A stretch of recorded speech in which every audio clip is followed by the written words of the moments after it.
the assessment of these 14 patients. You can see in this on this graph these three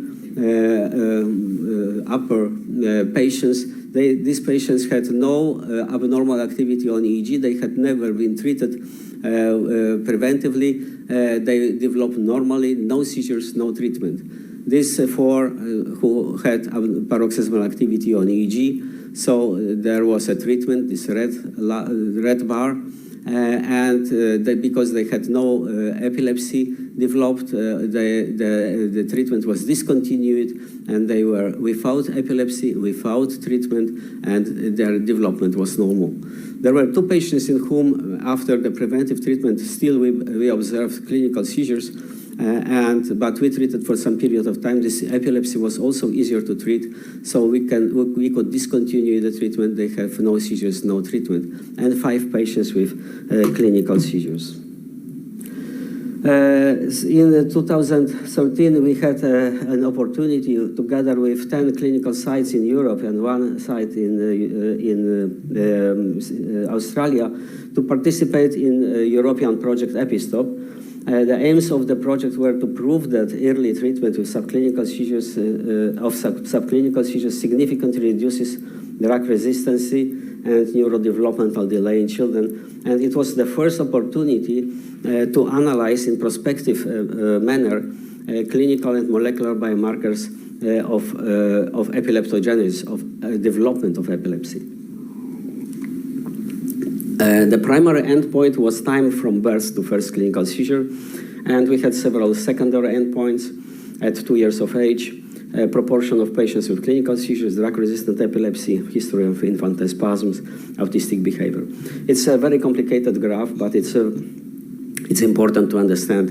We managed to recruit 100 patients, and still in this final analysis, we had 25 patients in the preventive group and 25 patients in the conventional treatment group.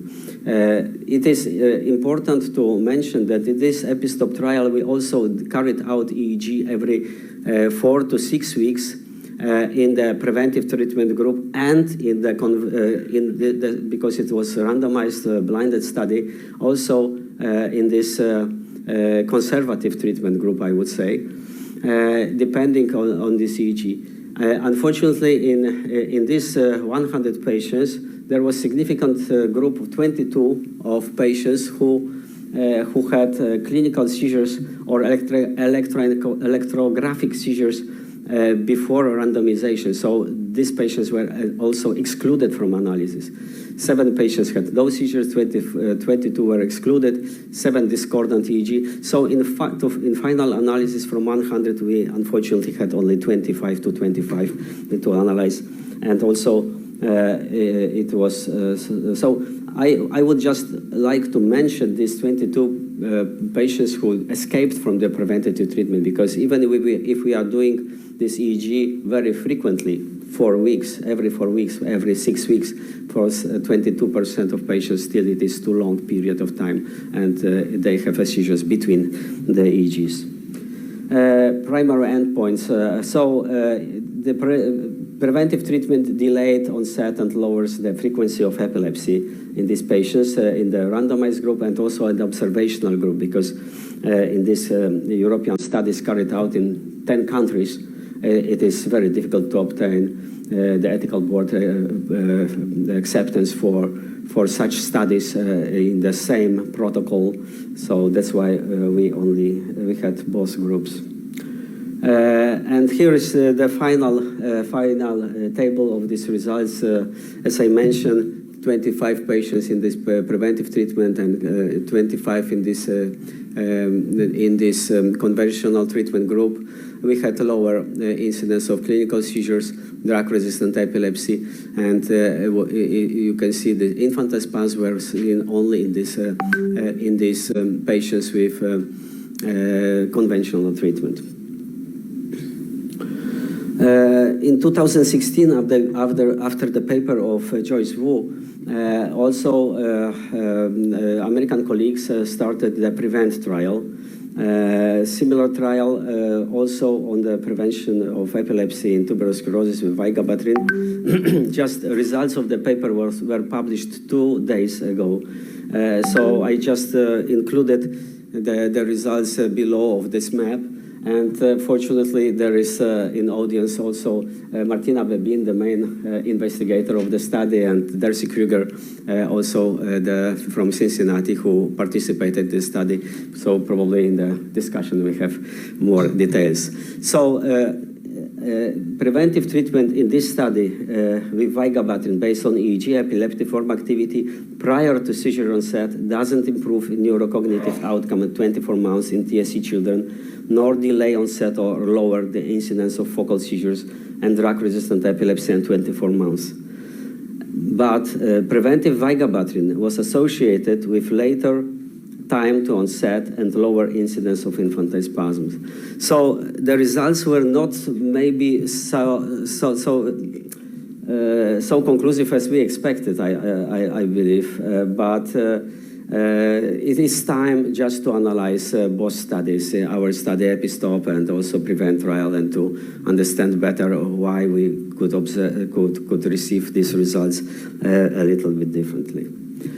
Now, in the end, I would like to mention the VIRAP study. It is the study which is ongoing in Warsaw. It is the study in which we are going to, in the randomized placebo-controlled, double-blind manner, to use the preventive treatment and compare preventive treatment of vigabatrin versus rapamycin, mTOR inhibitor. But we are going to recruit patients at age of between 4 and 16 weeks of life without epilepsy. And those patients included need to have at least 1 cortical tuber on MRI as biomarker of epileptogenesis in these patients. So the study is ongoing, and probably in 1.5 to 2 years we should get the results. We are very excited about this trial. Thank you very much for your attention.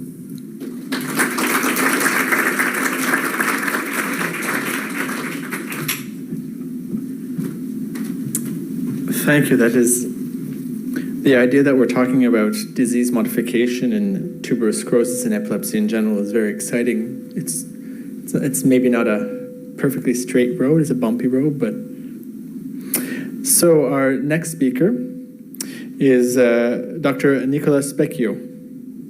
He is the head of the epilepsy unit in the Department of Neurosciences at Bambino Gesù Children's Hospital in Rome, Italy. My Italian accent is much worse than my French accent, I apologize. And sometimes I know I use a French accent when I speak trying. He has published more than 200 papers in international journals. He is also a principal investigator on clinical trials in patients with rare and complex epilepsies. Dr. Specchio was a recipient of the Young Investigator Award from the Commission of European Affairs, of the International League Against Epilepsy, and the John Stobo Pritchard Award. He is the current chair of the ILE Task Force in Nosology and Classification, and a member of the Global Advocacy Council of the ILE. Dr. Specchio will discuss alternative anti-seizure medications in TSC, including everolimus and cannabidiol.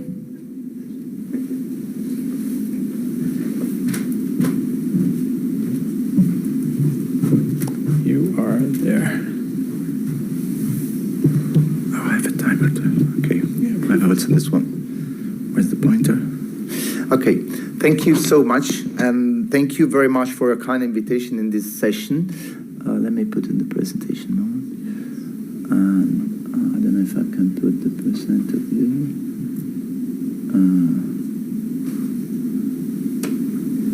Okay, so again, thank you very much, and it's a great pleasure to talk in this session. And my duty today is just talking about the alternative treatment.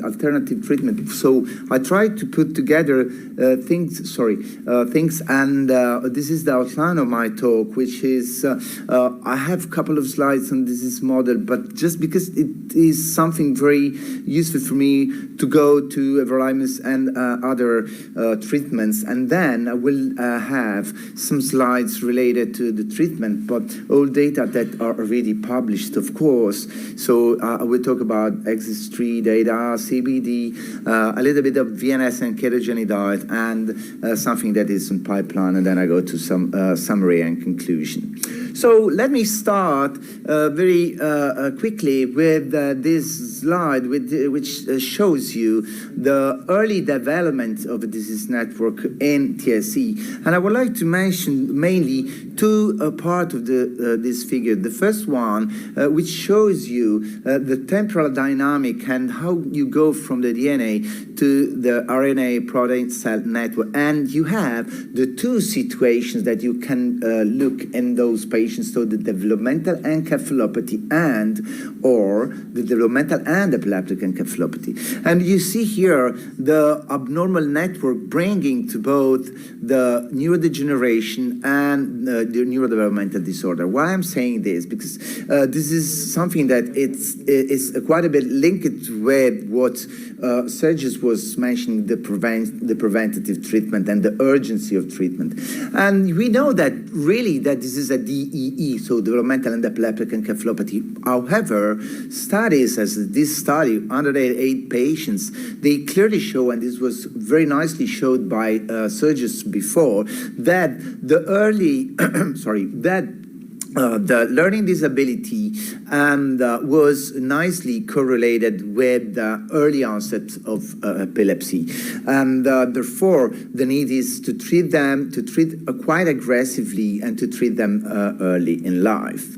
And lastly, and this is my last slide for the introduction, is the mTOR-related mechanism. I'm not going through, of course, because there is a nice talk later, but I just wanted to mention that we need to do something in terms of inhibition of mTOR, because we need to have, because we know that there are some mechanisms that are induced by the activation of mTOR, including abnormality, cellular abnormalities, dysfunction, and so on. And we know that the inhibition can improve all of those things that are described in this figure, which is important. So these are preliminary data, before the Exist3 study. And you see here there are those studies published between, the last one was published close to the Exist3 study. But you can see here that, maybe I can do with this. No, it's not working. Okay, and you can see here that all of those studies except one are open-label studies, and you can see also that the mTOR inhibition is done everolimus or sirolimus, and you can see also that data are quite interesting. So 80% responders with a duration between 6 and 48 months. But let's look at the data coming from the RCT trial, so the Exist3 trial, which maybe the majority of you knows very well, but just to comment, this is very useful for the discussion later. And you see here, this is a study evaluating two different concentration of everolimus, the low exposure, and I'm sorry if I, can you move a little bit because I'm pointing you. I'm sorry about that. So the low exposure and the high exposure. And you see here there are more than 360 patients enrolled in 3 groups and with a median age of 10 years. And so let's look at the results. And you see here the 3 groups. It's interesting to see here that moving from placebo, low exposure and high exposure, there is a statistical differences in between high exposure and placebo. And you see here that patients and the high exposures, there was a responder rate which was around 40%, which is quite good. But if you look at the median seizure frequency reduction, again, you have significant results. And you see here in the high exposure group, 39.6% of seizure reduction, which is something that was then confirmed and even improved in the extension phase. But of course, every extension phase numbers are going to go higher because the denominator usually goes down. But just it says that the effect in patients that are responded in the first phase of the study, the effect is durable over time. And you see here that numbers are higher. Let's go on safety. This is not very big. This is not very big, but let me show you that the higher exposure, you have, of course, the two major effects are the stomatitis and diarrhea, and then all the others are less than 20% of patients. So the conclusion of this study is that, of course, there is a clinically meaningful reduction of seizure frequency, and this is a new option. So let me move now on the CBD study. So you know that this study was published a couple of years and a half ago, let's say. This was done in patients aged between 1 and 65 years, so adults and kids. And 224 patients were randomized for a period of 12 weeks, 4 plus 12 weeks. And here are the results. I'm showing only the results at 25 milligram per kilogram per day. As you know, there is no differences in between 25 and 50 milligram per kilogram per day. And you see here that this is the median percentage reduction in TSC-associated seizures, and which is 48% versus 26% in the placebo group. Let's look at the responder rate. And again, the responder rate is interesting, and you have 36% of patients who had seizure reduction, which was higher than 50%, which is something that is interesting and good. And lastly, these are the safety data, and you see that I put it here, the 25 and 50 milligram per kilogram per day, just to say that there is no differences in efficacy, but there is significant differences in tolerability. And you see here that the adverse events are almost doubled in between the two groups, so 25 versus 50 milligram per kilogram per day. So let me go now a couple of more slides related to the CBD, because this is the long-term data. These are the long-term data, and this is a nice representation of what? Of the timing to act. I mean, you see here that this is the dose titration 10 days, and you see that after 6 days, so when patients were at 15 milligram per kilogram per day, you start to see some effects, and the significance is reached after 10 days. And it's almost, the effect is durable over time, and the difference is kept stable with the placebo. And here again is a different way to see data, and you have here the responders and the long term. And again, you can appreciate here that the effect is durable over time, the difference is kept stable, and again, that the difference emerged around day 10 after starting treatment, and it was kept almost stable over time. So let me go now. I have 9 minutes. Let me go now for another couple of things before moving to the pipeline. So vagal nerve stimulation and ketogenic diet. There are a few data. These are studies, open-label studies that are on the literature, and numbers are small. And you see here that the outcome, it seems, is good. So class 1 plus 2, it's the majority of patients accepting this study.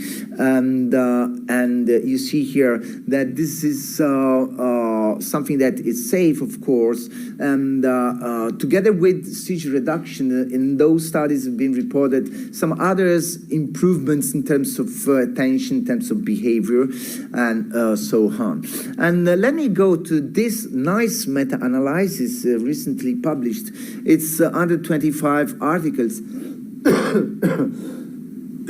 Sorry. 125 articles, and out of 216 patients included, 63, so 30% were TSC patients.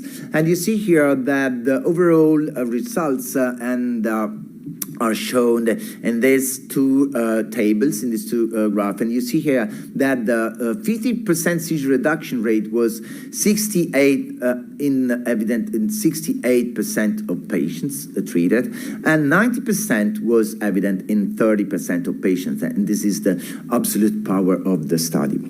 So, which is interesting. Ketogenic diet, we have a few data, ketogenic diet, and you see here data are quite variable. The percentage of responders can be really variable, and it is variable at the different timing of the study. So it seems that at the beginning it's very good, and then at month 3, month 6, and month 12, for example, in this study, it's going to go a little bit down. But this is, I think, should be further explored.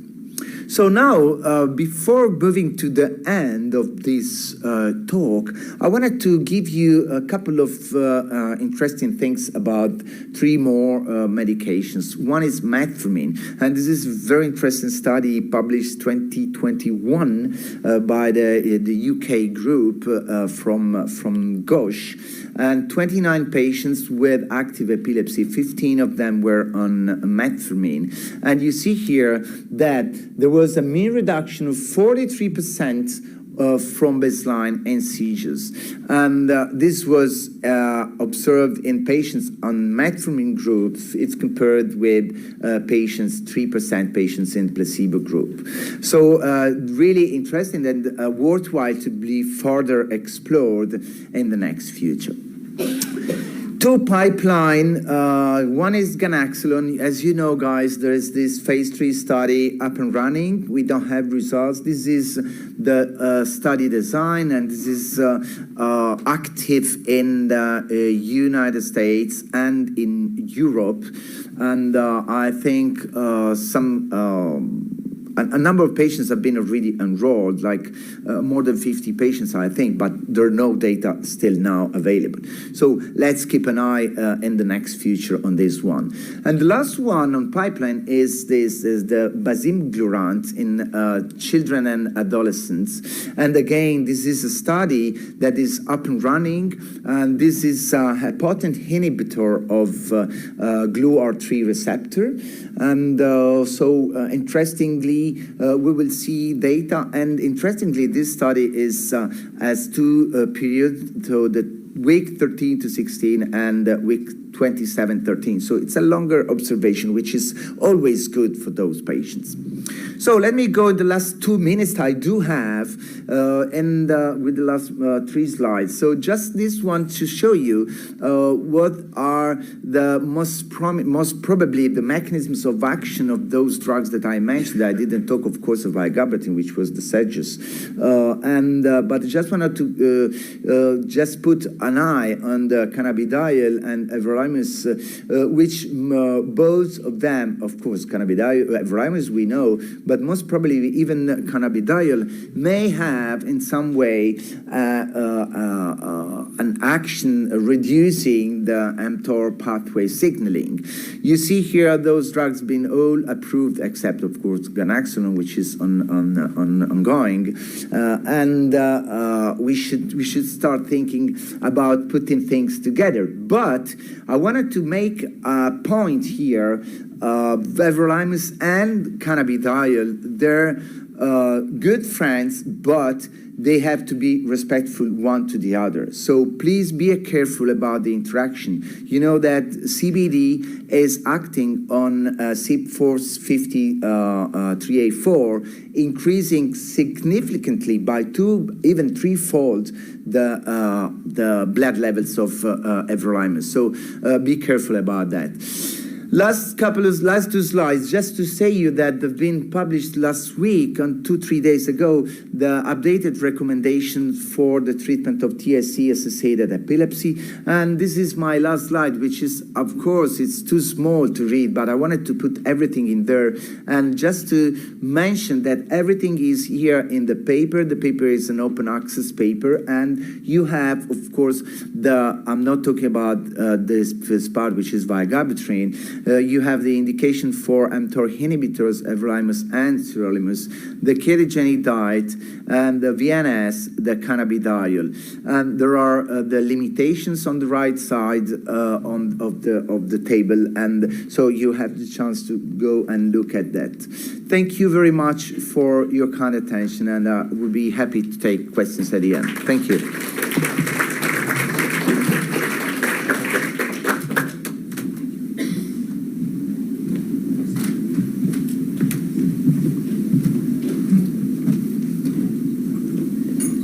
So thank you. Another hopefully short introduction. Dr. Catherine Larochelle is a colleague of ours at the University of Montreal. She's a clinician researcher, clinical associate professor at the neuroscience department at the University of Montreal. As I said, she completed her PhD in neuroimmunology before carrying out a postdoctoral fellowship at the Johannes Gutenberg University in Germany. Her research program is focused on understanding and targeting immune-mediated neuroglial injury for neuroprotection in multiple sclerosis. She will discuss about the potential role of neuroinflammation in TSC and the relevance of immunomodulatory therapies. Thank you. Thank you, Philippe, and thank you for the invitation and for the very nice session. And I will just try to find my presentation. Yes.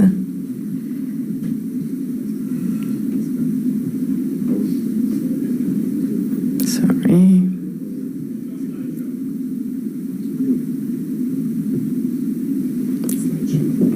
Okay, thank you. And here's the pointer.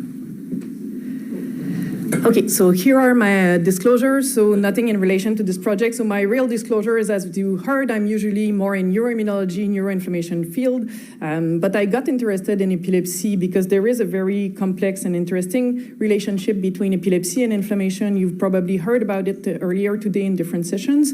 But what we're most interested in is what happens in the peripheral blood compartment, because we think it's clinically relevant. We can use it to measure biomarkers, we can find therapeutic targets. And because of neurogenic inflammation, you have activation of astrocytes and microglia after seizures. You have a dysfunctional blood-brain barrier. This causes release of immune factors in the periphery, and it leads to peripheral activation. And in fact, we and others were able to show that some pro-inflammatory immune subsets are expanded in people with epilepsy. For example, Th17 cells are expanded in drug-resistant epilepsy. And we know that probably because of the dysfunctional blood-brain barrier, some of these cells can gain access to the CNS. And it's been known for many years that if you look at the CNS tissue from surgery for epilepsy, you will find T cells that are infiltrating, some that are correlating with the epilepsy. And what is interesting from an immunology point of view is Th17 cells can secrete glutamate. They can directly contact axons. They can induce intracellular calcium influx. So there's really, in our opinion, a relevance to study inflammation in epilepsy. So why am I talking about this in a TSC session? Well, you've heard that, of course, TSC is associated with a loss of mTOR inhibition. And while from a neurology point of view, mTOR is a master regulator of the proliferation and organization of neuroglial cells, if you are an immunologist, you see mTOR as a key regulator of the innate and adaptive immune system that is key in cancer immunosurveillance, but also in graft rejection. So you really see it as an immune mediator.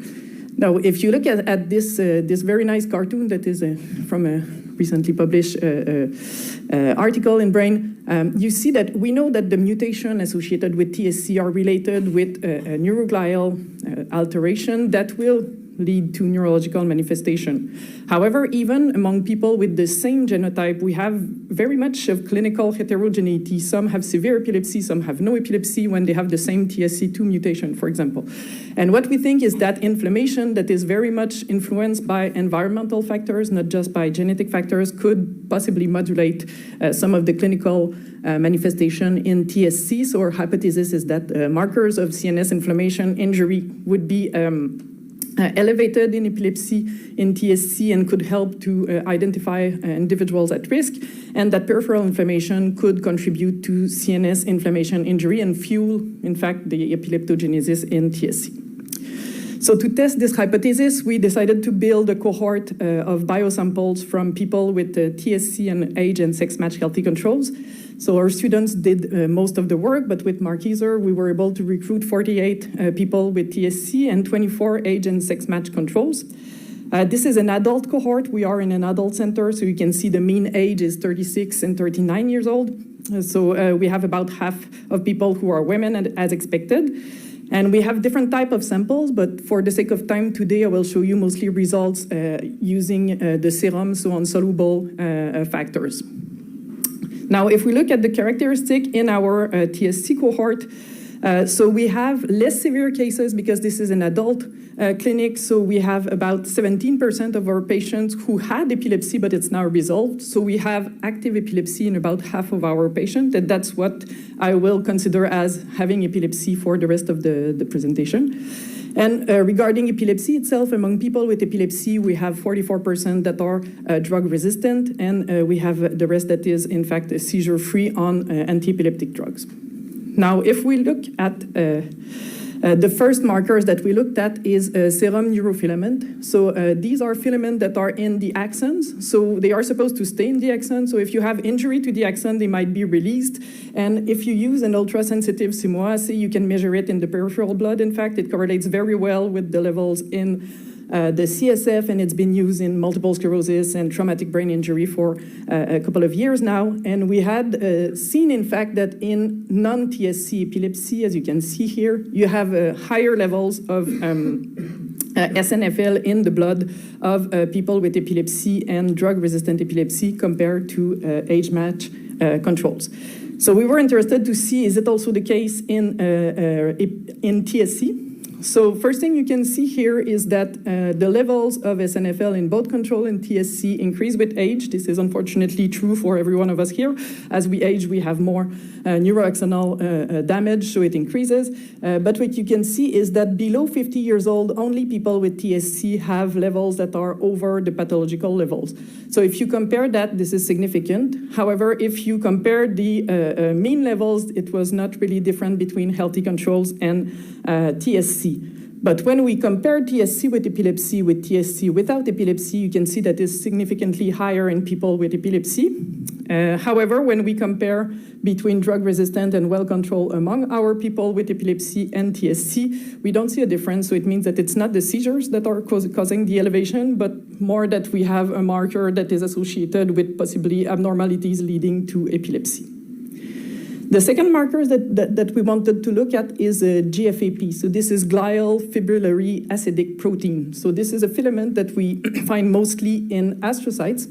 And when astrocytes are activated, they will release some GFAP, and it will be also possible to measure it with ultrasensitive assay in the blood.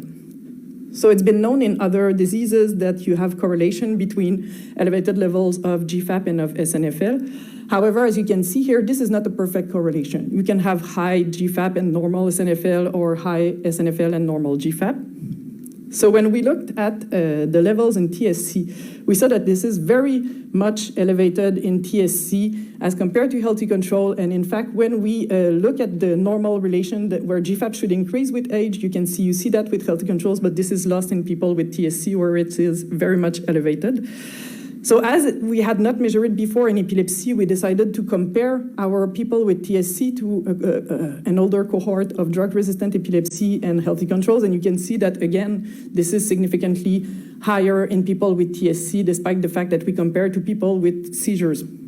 And in fact, when we compare people with TSC with epilepsy versus no epilepsy, even the one without epilepsy are higher than the healthy controls, but the one with epilepsy are even higher than the one without. And again, if we compare the drug-resistant to the well-controlled, we don't see a significant difference, but as you can see, numbers starts to become very small when we compare these subsets. Now, because we thought this was very interesting from a biomarker point of view, We validated the results in a different cohort, so we were lucky enough to get samples from the TSC Alliance and the TSC Alliance seed grant. So we got 45 samples. This is a cohort that also includes kids.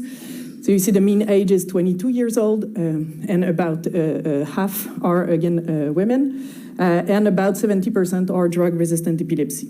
So in that cohort, if we look at SNFL, we don't see much of a difference. However, you can see that some higher levels are in people with epilepsy, and we still need to work on the correction for age because we have pediatric samples, which is much more complicated to adjust with age and weight and the rest. However, when we look at GFAP, even if we have kids, we have a very, very significant elevation of the levels in people with TSC with epilepsy compared with people with TSC without epilepsy.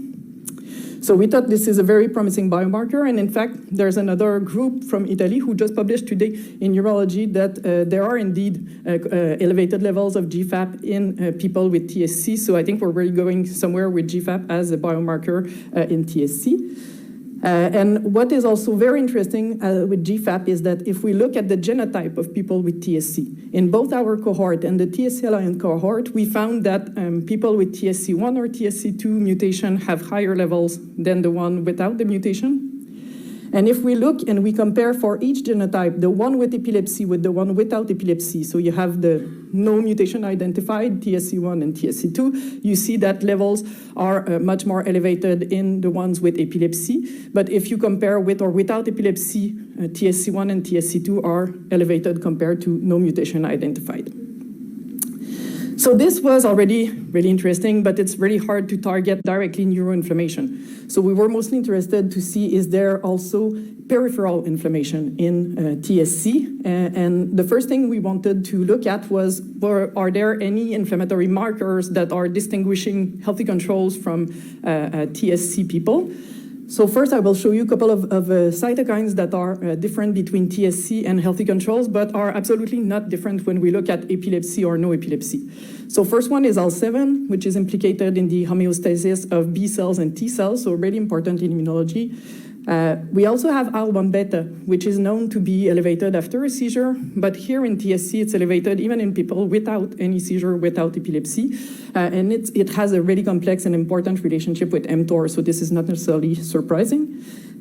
We also had CCL3, which is implicated in chemotaxis of polymorphonuclear cells. And finally, epidermal growth factor, which can be implicated in the growth of tumors and the growth of epithelial cells, but also in inflammation, and is very much elevated in people with TSC, but has no relation with epilepsy. Now, the other one that we wanted to look at are, in fact, inflammatory markers that would be associated with epilepsy among people with TSC compared to people with TSC who don't have epilepsy. So first we had a couple of cytokines that were also different between healthy control and TSC, but much more when we compare, in fact, TSC with TSC without epilepsy. And IL-6 is a very important pro-inflammatory cytokine that is implicated in the development of Th17 cells, so this is very important. TNF is the signature cytokine of Th1 cells, which is also pro-inflammatory, again, elevated in TSC with epilepsy. And if we look, in fact, at the signature cytokines of Th17 cells, so IL-17 and Th1 cells, so interferon gamma, you do see that it's also elevated in people with epilepsy compared with no epilepsy, and other factors that are also related to these subsets are elevated. So these are associated with epilepsy among people with TSC. Finally, we wanted to look at the relation between GFAP and these pro-inflammatory cytokines. So you can see that there is a very significant correlation between IL-6 and GFAP, between interferon gamma and GFAP, and between IL-17 and GFAP. So suggesting that there could be a relation that could be somehow one influencing the other biologically. And when we compare with an anti-inflammatory cytokine, ALT, which is related to Treg, you see a negative correlation. So really suggesting that somehow there is a reciprocal influence of epilepsy in TSC and inflammatory markers. So so we saw positive correlation with pro-inflammatory cytokines and negative correlation with the anti-inflammatory cytokines. Now, the last slide before conclusion. So you heard about everolimus. So everolimus is also, in fact, his cousin sirolimus is used to prevent graft rejection. So it also has immunoregulatory impact or modulatory impact. So we just wanted to make sure that we were seeing the same kind of differences when we were looking only at untreated patients or when we were looking at treated patients. So here you have, among our cohort, if we compare people without epilepsy not treated to people with epilepsy treated, we still have this elevation of GFAP. And if we compare the ones treated without epilepsy, we have just one patient, but the rest with everolimus, you can see that you still see this elevation. And we're not sure if this elevation in the epilepsy treated with everolimus is due in part to the treatment or solely to the fact that the most severe cases are the one on everolimus. And we see a similar relation with IL-6, one of the pro-inflammatory cytokines. So in conclusion, we conclude based on that TSC is associated with elevated levels of serum GFAP and an altered profile of cytokines. Serum GFAP is a biomarker in TSC that's been validated, in fact, in 3 cohorts because we have ours, the TSC Alliance, and the one that is published by the Italy group. It's associated with the TSC1 and TSC2 genotype. It distinguishes individuals with epilepsy among people with TSC. And we also see that pro-inflammatory Th1, Th17 related cytokines are elevated in TSC with epilepsy. We see that these pro-inflammatory cytokines correlate with levels of GFAP, so could be implicated in epileptogenesis. Of course, for now, it's just an association. We have to dig into the mechanism. And globally, we also have elevated levels that are found in people with TSC treated with everolimus, and we're not sure yet if it's burden of disease, if it's epilepsy severity, if it's mTOR inhibition, or if it's all of these that are causing this. And now we're pursuing the work trying to create the CATS cohort, which is the Canadian TSC cohort with Dr. Marquiser, Philippe Major, and also Dr. Andrew House at Western. And with that, I'd like to thank everyone who was implicated in the project, and especially the TSC Alliance, who gave us a seed grant, and the CIHR, who's now financing the CATS cohort. Thank you.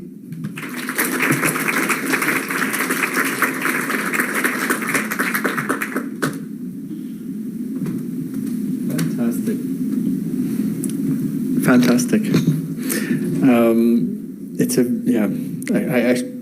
I would say that it's a very exciting field, but I'm actually talking about work that we're doing together, so I'm just congratulating myself.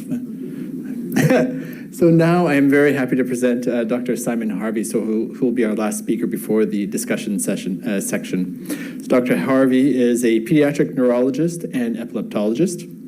He is the clinical lead of the epilepsy program at the Royal Children's Hospital in Melbourne and a past member of several ILA task force and commissions related to pediatric epilepsy and regional activities in Asia and Oceania.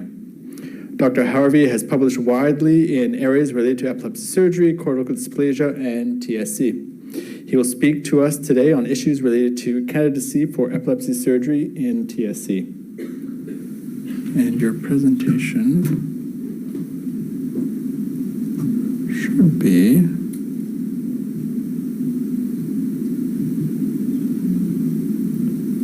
Oh, maybe not there, but rather here. Oh, we found it. There you are. Thank you. Thank you. Thanks, Michael.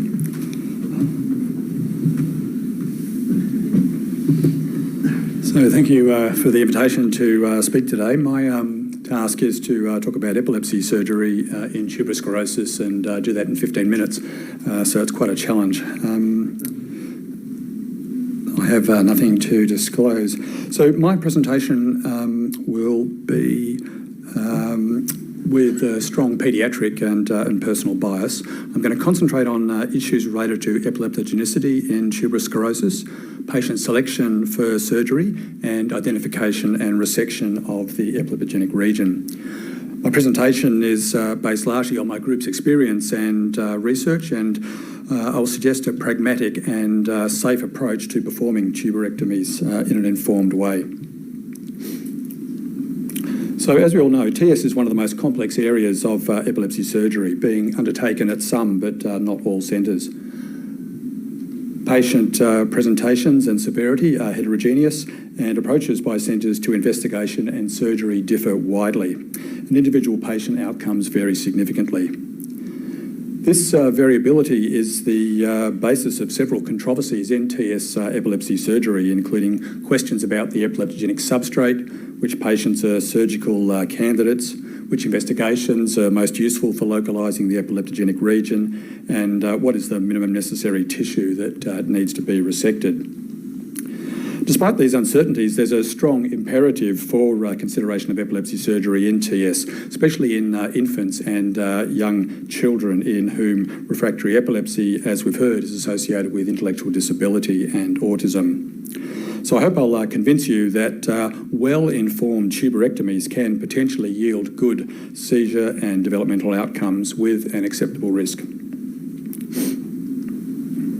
So our group's been undertaking epilepsy surgery consistently now for 20 years, and during this time, our thinking about TS surgery and our approach has changed. We've operated on nearly 100 children, most by age 3 years, and reoperated in 40% of those. In the middle of this period, following poor results with standard approaches to seizure localisation, we changed to two-stage surgery with extensive subdural and depth EEG monitoring, similar to the NYU group. Following that period and the lessons learned about seizure onset and seizure propagation in tuberous sclerosis, we moved back to a simple approach based largely on interictal EEG data and structural MRI, supplemented by intraoperative electrocorticography. And during the same time, our resections changed from doing single tuberectomies to multiple tuberectomies, and now currently to tuber centre resections. Now, the knowledge we gained from intracranial EEG monitoring in tuberous sclerosis was invaluable and published in these and other papers. The principles that we now work on are these: that seizures arise from tubers, not surrounding cortex or distributed networks. Some, but not all tubers are epileptogenic. Seizures and intraictal epileptiform discharges spread from epileptogenic tubers to other epileptogenic tubers. Epileptic spasms follow focal seizures from tubers. And it's the centres of tubers that confer epileptogenicity, and the tubers themselves are non-functional. Now, this case highlights some of these principles. It's a young boy with focal seizures of apparent left frontal origin who had a very high tuber load in his left frontal lobe. The sagittal T2 weighted MRI you see there shows 3 of his many tubers, and the arrows highlight the centres where the cortex is thickened and the T2 signal reduced. And in the operative photo below, following a large craniotomy, this shows the centres and the boundaries of several of the convexity tubers. Now, this intraoperative ECOG recording shows runs of semi-rhythmic spikes recorded in the centre of the precentral gyrus tuber with a depth electrode, but not recorded on the rim of the tuber with the overlying strip electrode. Now, such paired strip and depth recordings were done from each exposed tuber, and some others having the same epileptogenic signature, including the middle frontal gyrus tuber. However, this recording with depth electrodes in the centres of the precentral and the middle frontal gyrus tuber shows that the spikes recorded in the precentral gyrus tuber are in fact propagated from the centre of the middle frontal gyrus tuber. Now, this postoperative photo in the MRI shows resection of multiple tuber centres, including tubers that were active and quiet on ECOG. So our concept is that epileptogenicity in tuberous sclerosis resides in the centre of epileptogenic tubers, where there's a concentrated focus of FCD2. In the centre of epileptogenic tubers, in contrast to the rims and the surrounding cortex, we see thickened cortex, an indistinct grey-white junction, and sometimes a band. We see runs of rhythmic spikes, bursts of rapid spiking, and onset and propagation of seizures. We see a concentration of dysmorphic neurons, these being the epileptic cell line in tuberous sclerosis and FCD type 2. Surprisingly, we've seen no evidence of second hits in TSC gene or other mTOR-related genes. We see differences in cortical excitability, and from outcome studies, we see evidence that resection can be confined to the grey matter of the tuber centre, leaving the cortex of the tuber rim and the underlying subcortical white matter.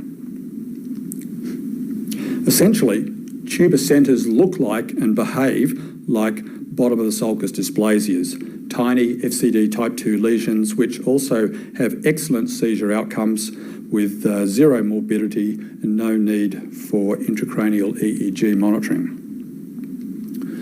So, moving from tubers to patients with TS, we all know that there is marked heterogeneity in their seizure presentations, comorbidities, EEG disturbance, tuber burdens and underlying genetic basis. The literature suggests that there are two groups of patients differentiated by age of seizure onset, albeit with much overlap.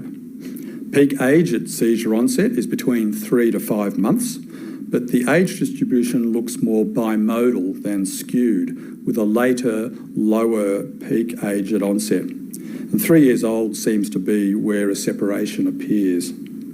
Now, this distribution is also reflected in age at surgery, at least at our centre, where we operate on infants and young children as soon as they appear drug resistant.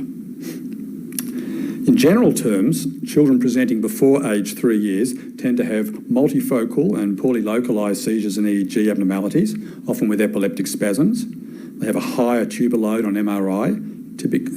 They typically carry TSC2 mutations, and they either have or they are at risk of developmental delays. In contrast, children presenting with seizures after age 3 years more commonly have unifocal and well-localised seizures and EEG abnormalities, less commonly have epileptic spasms, often have a lower tuber load, and they often have tubers that sometimes look exactly like bottom of sulcus dysplasias.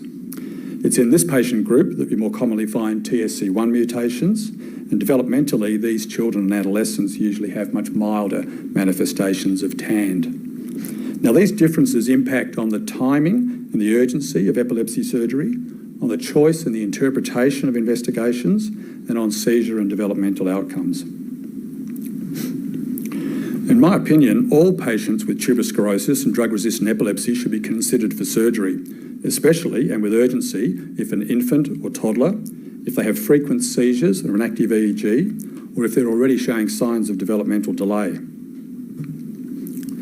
In terms of how many and which anti-seizure medications should be trialled before considering a child with TS drug-resistant, I think vigabatrin, some sodium channel blocking drugs, and maybe clobazam are the main drugs to try. And I really believe other anti-seizure medications, dietary therapies, mTOR inhibitors, and VNS are essentially palliative treatments in tuberous sclerosis. Now, systematic reviews of epilepsy surgery in tuberous sclerosis indicate better outcomes in patients with seizure onset after infancy and no history of spasms, patients who have unilateral focal interictal discharges and ictal rhythms, patients with concordance of EEG localisation and a standout tuber on MRI, and patients with no or only mild developmental delay. The problem is that such patients are really the low-hanging fruit in TS epilepsy surgery, comprising that smaller group of older onset patients who really present like regular surgery patients with a single FCD. The greatest need, however, is in infants and toddlers with poorly localised seizures and spasms, bilateral EEG abnormalities and a high tuber load. But unfortunately, these patients pose the greatest challenges with their electroclinical complexities and with the difficulties interpreting their EEG and MRI. So as I mentioned, our group has moved to analysis of predominantly interictal EEG and structural imaging data to determine which tubers are likely contributing to seizures. Now, seizure history and video recordings are still worth reviewing for clues to seizure localisation and lateralisation, but one should only make inferences from unilateral tonic or clonic motor manifestations. Asymmetries of facial expressions, postures, blinking, head deviation, automatisms, etc. are really unreliable in tuberous sclerosis due to seizure propagation. Review of seizures also gives you an idea of whether a child has a single focus or potentially several. I find the strongest clues to localisation come from interictal scalp EEG, where focal slowing and runs of interictal discharges are the markers of regional epileptogenicity. I often make a table of the foci of interictal discharges from serial EEGs, going right back to their first EEGs before treatment, looking for dominant foci that appeared early and have been persistent or recurrent. It's also important to recognise that generalised spike wave and paroxysmal fast activity are unhelpful in localisation and merely represent the development of a secondary generalised epileptic encephalopathy, and hopefully prompt urgency rather than hesitancy with surgery. Now, the runs of focal IEDs can be studied with source localisation, either from scalp EEG or from MEG if available. The solutions from these suggesting the tubers that are actually generating the IEDs. Then, once you have a strong sense from where seizures are likely arising, not necessarily a certainty, you review the MRI for candidate tubers in that region of interest. Now, much is written about imaging features of reportedly epileptogenic tubers, but many of these studies are confounded by a lack of a suitable gold standard of epileptogenicity. As I suggested, it is the appearance of a small FCD in the centre of tubers that indicates seizure-generating potential. Occasionally, FDG PET scanning is helpful in inferring epileptogenic tubers by showing relative hypometabolism in surrounding cortex. AMT PET is reported to be very sensitive with increased serotonin uptake in epileptogenic tubers, but that technology is not widely available. So following are some examples of these points about scalp EEG and MRI. So this is a 2-year-old boy with tuberous sclerosis, and he has independent seizure foci in his left and right hemispheres. With regard to his left-sided focus, his EEG shows semi-rhythmic or periodic spike waves in the left central region. And source analysis showed that these are likely to be arising from a dysplastic tuber in his left middle frontal gyrus. As far as MRI goes, this is the MRI of a 6-month-old with tuberous sclerosis who has poorly localised focal seizures of left hemisphere origin. And he has left frontal, central and parietal IEDs on his scalp EEG. Now, his MRI shows a high tuber load and abnormal white matter bilaterally. But on the left, there are several candidate tubers that have this dysplastic appearance in the centre. Now, these are those tubers shown on 3D surface and eroded renderings of his T1 weighted MRI, and they highlight the tuber locations, the sulcal boundaries, and the dysplastic centres. Now, rather than doing intracranial EEG monitoring to try and determine which tubers are epileptogenic and which are not, which essentially determines which tubers not to resect, we will instead perform either one large or 2 small craniotomies to record from and then resect the centres of all these tubers. Now, unfortunately, I don't have time to discuss intracranial EEG monitoring and show examples of single electrode tuber centre seizure onsets. But there are many limitations of intracranial EEG in tuberous sclerosis, especially in young children. I'm sure there are some in the audience here who disagree with me and who use intracranial EEG routinely in tuberous sclerosis, perhaps using stereo EEG. We instead use intraoperative electrical tachography, as I've shown, to confirm the suspected epileptogenicity of tubers by recording that characteristic interictal EEG signature, which we know correlates with seizure onset. So to conclude, I think it's possible in most children with tuberous sclerosis and drug-resistant epilepsy to perform informed tuberectomies based on non-invasive investigations, even without certainty of seizure localisation from ictal video EEG. In children with early onset epilepsy, the goal is to reduce seizure, EEG and drug burden and do that promptly and promote development. Scalp EEG and MRI are the main tools for seizure localisation, and intracranial EEG is best avoided. Multiple tuberectomies or multiple tuber centre resections will likely be needed, and you should be prepared to reoperate if seizures persist or a new focus appears. In children with later onset epilepsy, the goal is to make them seizure-free, like in other FCD patients. Standard investigations are employed, and in some patients in this group might actually benefit from intracranial EEG if localisation is uncertain. Resection should be limited to tuberectomy ideally, but there are some patients in this group that need tailored corticectomy or a lobectomy, but only if the contralateral brain regions are normal. So I'll finish with some reflections on epilepsy surgery for you to have a quick look at, and thank you for your attention.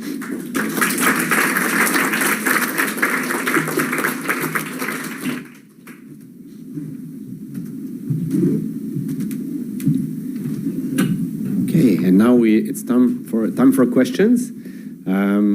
Feel free to ask whatever's on your mind. I think we've had very interesting talks, some more controversial than others. So do you want to speak loud or if possible?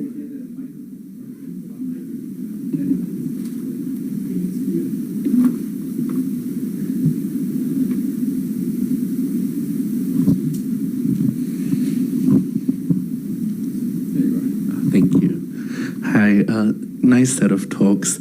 Can I ask if we have a consensus about a correlation between tuber load and epilepsy severity in TSC?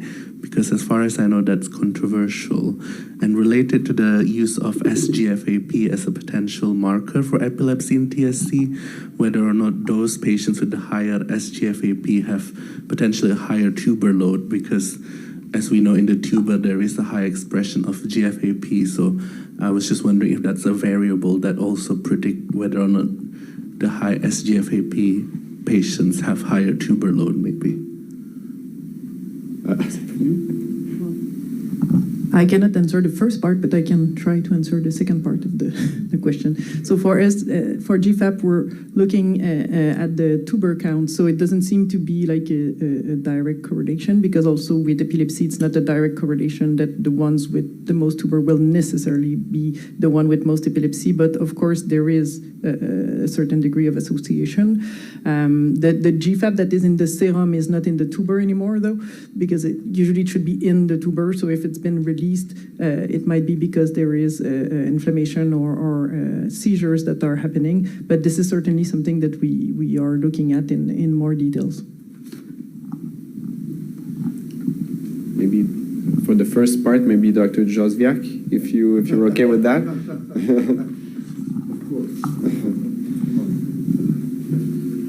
So, about the tuber load, you mean? Yes. So, of course, it's well known that the more tubers we have, usually, generally, there is more severe epilepsy. But of course, there are some exceptions. Sometimes we have a patient with one tuber and severe epilepsy. So, you know, it's a rule with exceptions. So really, it's very difficult to say and to demonstrate the strict correlation in every patient. It doesn't work this way. I totally agree. Sometimes you start by looking at the MRI of your patient, and you're like, for sure this patient is epileptic. He's not, and the reverse is also true. So, but in general, I think it makes a lot of sense. Darcy, yes.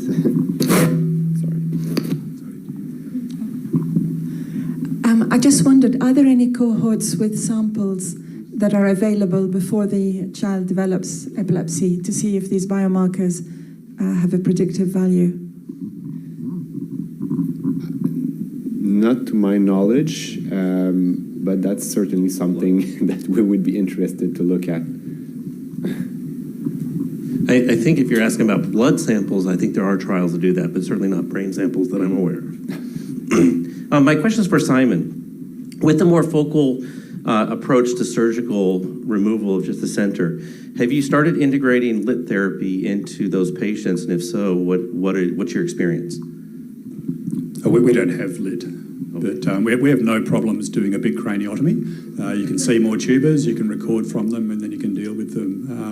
I think if you were doing so-called, minimally invasive procedures, you'd end up with a lot of burr holes and so forth. So a good neurosurgeon could do a nice big craniotomy for you, and the patient's perfectly fine, and everything all heals up. So you can fix more tubers. Yep. And we've done some cases where we've had no idea, a bit like the one with the scan I showed with the 6-month-old with lots of tubers over the left, and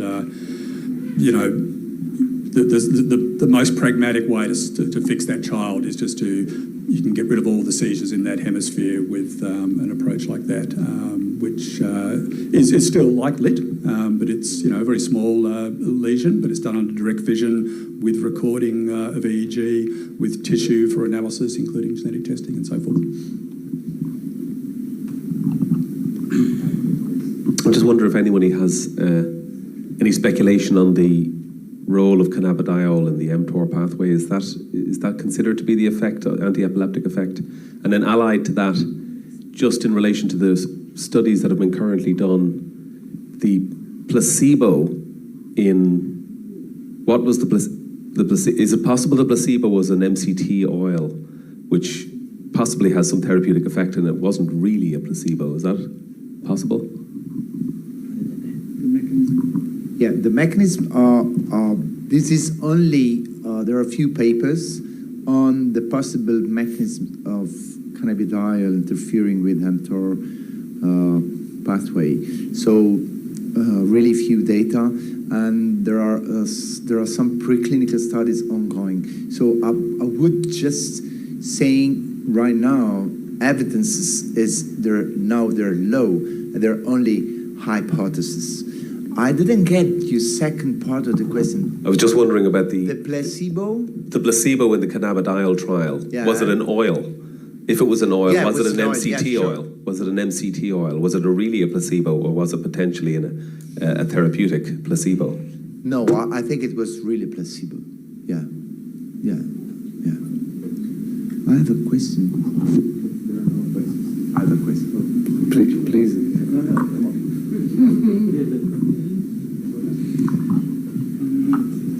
And I have a question for you, Dr. Specchio. Would you consider using everolimus off license in younger patients under the age of 2 years? Because in a severe case, we've a child at present under the age of a year who hasn't left the hospital practically. Yeah. Thank you. Yes, that's a very good question. I think we should start thinking very carefully using off-label. It should be reserved to few patients, but only few patients. But we have to start thinking the use of earlier than the age of 2. This is something that it's for the future. But I completely agree with you. Yeah, 2 years is too late, definitely. And I didn't show you a slide because of sake of time, and it's of course it's the epileptogenesis. It's a process that it starts in the fetal life, and intellectual disability and the autism spectrum disorder is something that is really related to that. And 2 years of age is really late. Yeah. Sure. In fact, we are using very often this everolimus or sirolimus in infants, even in newborns with TS, because in fact there is increasing number of patients diagnosed with TS prenatally with very huge cardiac tumors. And in fact, very often we are using this sirolimus just to decrease the size of the cardiac tumors. And you may find a lot of such papers in the literature at this moment. And it is increasing dose of the evidence that it is of course, we must be very careful about that, because particularly pneumonia, there are some, this could be